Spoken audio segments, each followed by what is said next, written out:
வாக்குண்டாம் நல்ல மனமுண்டாம், மாமலரால் நோக்குண்டாம், மேனி நுடங்காது பூக்கொண்டு, துப்பார் திருமேனி தும்பிக்கையான் பாதம் தப்பாமல் சார்வார் தமக்கு. இந்த வீடியோவில் நம்ம பார்க்கக்கூடிய விஷயம் அப்படிங்கிறது மே மாதத்துக்கான பலன்கள். இந்த மே மாதம் அப்படிங்கிறது ஆங்கில மாதம் மே மாதம் அப்படிங்கிறது சித்திரையினுடைய 18ஆம் தேதியிலிருந்து ஜூலை மாதம் தொடக்கம் வரைக்கும், அதாவது சித்திரை வைகாசி 17ஆம் தேதி வரைக்கும் இருக்குது. மொத்தம் 30 நாள் இருக்குது இந்த மே மாதம் அப்படிங்கிறது. இந்த 30 நாளுக்குமான பலன்கள் அப்படிங்கிறது என்ன, 12 ராசிக்கும் அப்படிங்கிறத நம்ம பார்க்குறோம். முதல்ல இந்த சித்திரையினுடைய விசேஷங்கள் என்ன அப்படிங்கிறத பார்ப்போம். சித்திரை மாதம் அப்படிங்கிறது சித்ரா பௌர்ணமி அப்படிங்கிறது ரொம்ப தவிர்க்க முடியாத ஒரு விஷயம். சித்ரா பௌர்ணமி அப்படிங்கிறது சித்திரை 17 அன்று வருது.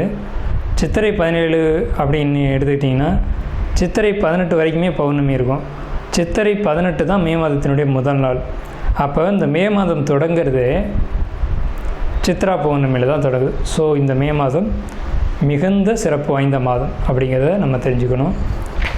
இந்த மாதத்தினுடைய கிரக நிலைகள் அப்படிங்கிறது ரொம்ப ரொம்ப ரொம்ப விசேஷமாக இருக்குது.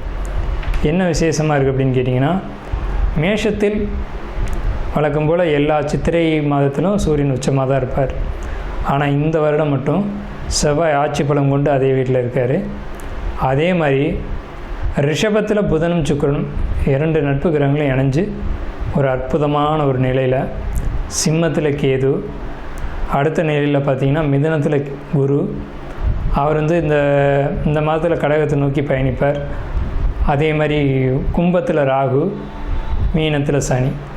இந்த மாதிரியான விசேஷம் கொண்ட ஒரு கிரக அமைப்புகள் இந்த மே மாதத்தில் அமைஞ்சிருக்குது அப்படிங்கிறது 12 ராசிக்குமே ரொம்ப ரொம்ப ரொம்ப சிறப்பான பலன்களை கொடுக்க இருக்குது.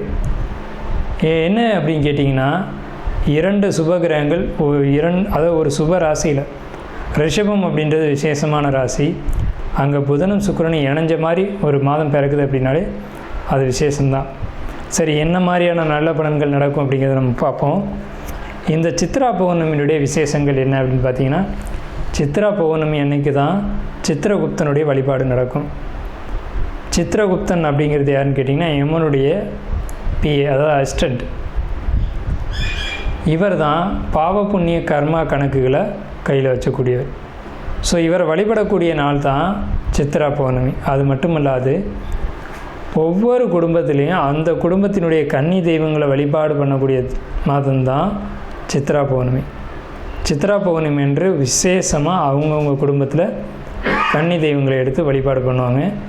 நம்ம வேணால் கன்னி தெய்வங்களுடைய வழிபாடு எப்படி அப்படிங்கிறத ஒரு தனி வீடியோவை கூட கொடுப்போம். ஸோ கன்னி தெய்வ வழிபாடு அப்படிங்கிறது ரொம்ப விசேஷமானதும் கூட, முக்கியத்துவம் வாய்ந்ததும் கூட. இதில் சித்திரகுப்தனுடைய வழிபாடு ரொம்ப ஒரு அவசியமான விஷயம். அதே மாதிரி திருவண்ணாமலை கிரிவலம், அவரவருடைய குலதெய்வ வழிபாடு. இதில் ரொம்ப குறிப்பிட்டு பேசணும் அப்படின்னா அன்னதானம் கொடுக்கறது. இந்த சித்திரை மாதத்தினுடைய ஒரு உக்கிரமான காலகட்டத்தில் அன்னதானம் கொடுக்குறத காட்டிலும் நீர்மோர் கொடுக்கறது, தாகத்துக்கு தண்ணீர் கொடுக்கறது, இதெல்லாம் ரொம்ப ரொம்ப விசேஷம். ஸோ அவங்க வயிறு குளிர்றது போல், மனம் குளிர்வது போல் உங்களுக்கு கர்மா தீர்க்கப்படும் அப்படிங்கிறது முக்கியமான விசேஷம்.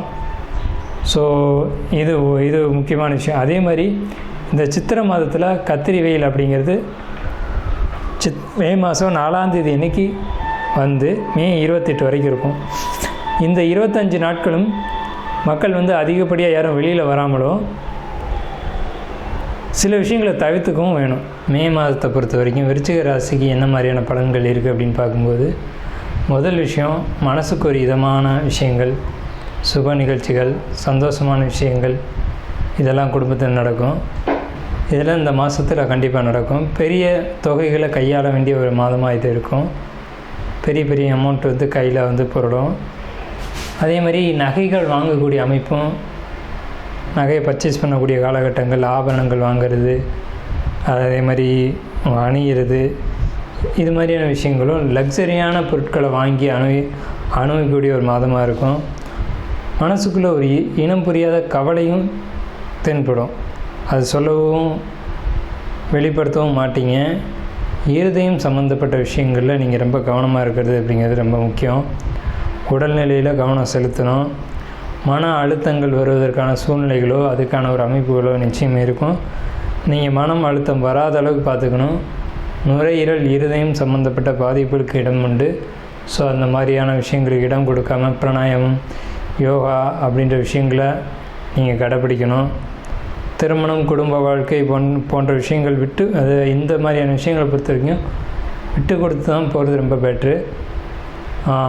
உங்களை விட உங்களுடைய வாழ்க்கை துணைக்கிட்ட அதிகமான ஒரு விட்டு கொடுக்கும் தன்மை இருக்கும். அதை நீங்கள் புரிஞ்சுக்கணும். குடும்ப வாழ்க்கைக்குள்ளே சில சங்கடங்கள் வந்தாலும் கூட அது ஒரு என்ன சொல்கிறதுங்க, உங்களுக்குள்ளே அது ஒரு அண்டர்ஸ்டாண்டிங் வலுப்படுத்துமே தவிர குறையான ஒரு விஷயங்களை சொல்ல முடியாது. ஆனால் மனசுக்குள்ளே ஒரு தேவையற்ற ஒரு அச்சம், கவலை, ஒரு மன அழுத்தம் போன்றவைகள்லாம் இருக்கும்.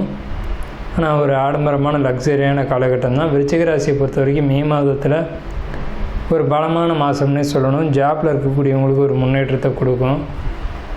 குறிப்பாக இயந்திரம் இந்த இயந்திரம் இரவு வேலை செய்யக்கூடியவங்க இவங்கெல்லாம் பொறுத்த வரைக்கும் ரொம்ப பாசிட்டிவாக இருக்குது.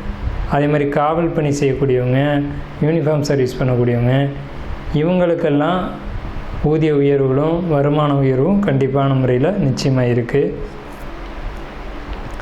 தொழில் சம்மந்தப்பட்ட வகையில் தொழில் பண்ணக்கூடியவங்களை பொறுத்த வரைக்கும் சில சிக்கல்களையும் சங்கடங்களையும் தொழிலில் சட்ட ரீதியாக சந்திக்க வேண்டி வரும்.